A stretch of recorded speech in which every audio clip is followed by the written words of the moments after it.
May babalang wiwindang sa mga sangre pati na sa Encantadix. Dahil bukod kay Mitena, nagbabalik ang mga ultimate villains sa Encantadia, ang magkapatid na Hagorn at Agane. Ang behind the scenes, ibinahagi ng mga gumaganap na sina John Arcilla at Rochelle Pangilinan. Silipin sa chika ni Athena Imperial.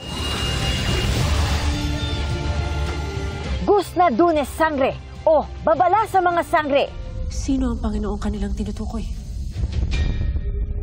Maligayang pagdating sa aking bagong kaharian, Irena.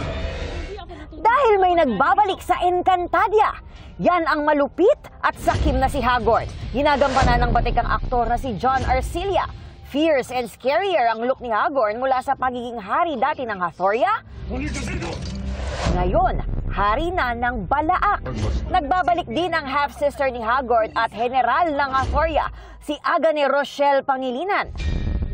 May dark new look din si Agane. Agane. Ipinasilip ni Rochelle ang behind the scenes sa kanilang dressing room.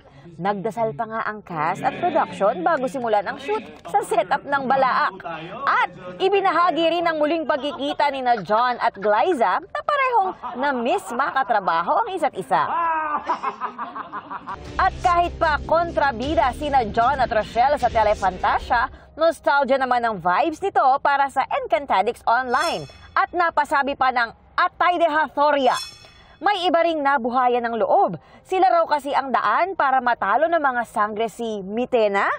Pero ano nga ba ang reaksyon ni Perena sa father-daughter reunion nila? Sa exclusive na scene silip sa 24 oras, Pakawalan mo ako, Hagorn.